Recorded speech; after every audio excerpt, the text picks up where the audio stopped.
History often remembers empires by their palaces, their crowns, their victories. But long before the Qing Dynasty ruled China, empires are not built by conquest alone. They are built by unity. His name was Nurhaci. In the late 16th century, the lands beyond the Great Wall were not united. The Jurchen tribes, ancestors of the Manchus, were divided into rival clans, locked in endless feuds over territory, loyalty, and survival.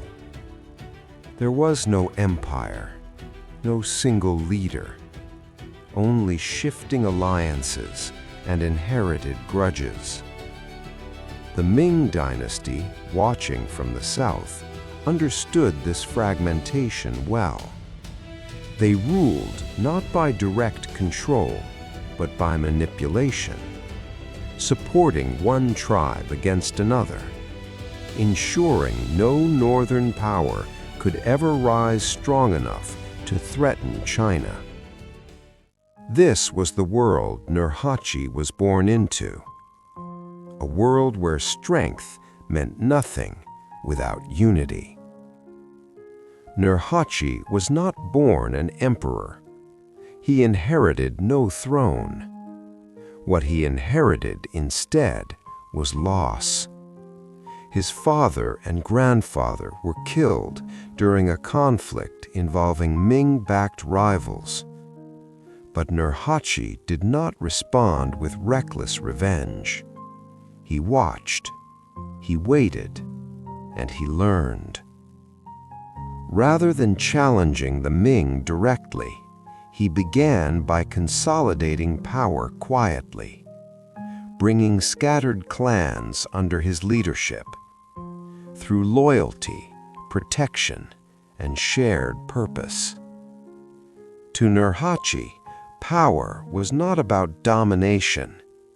It was about belonging. Nurhaci's greatest innovation was not a weapon, it was a system.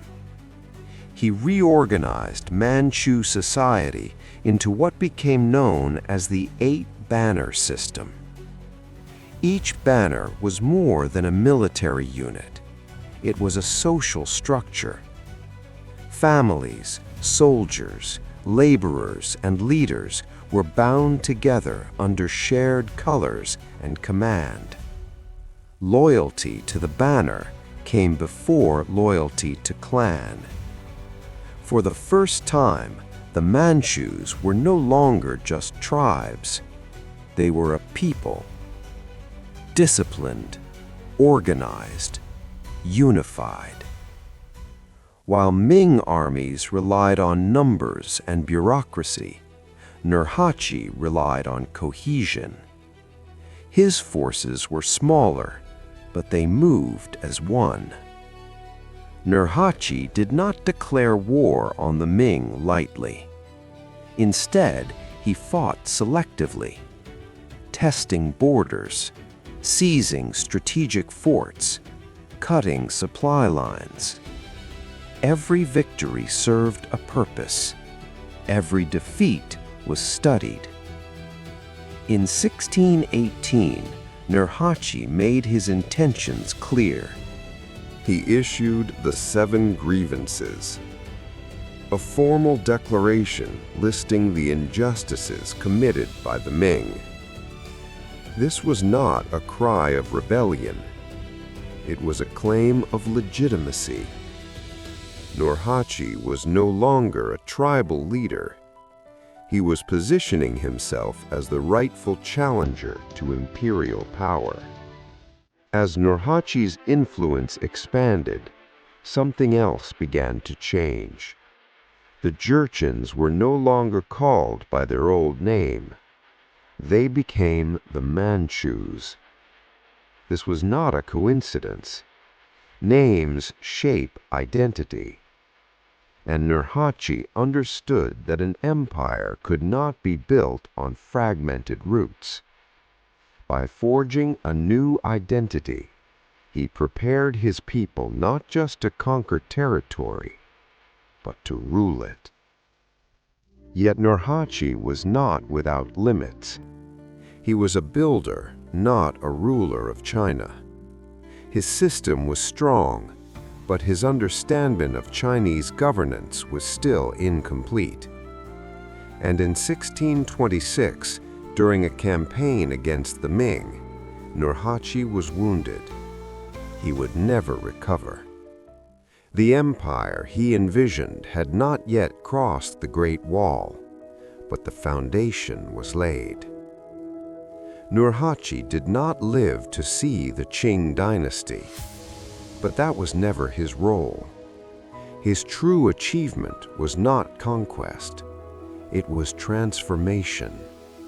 He turned divided tribes into a unified people.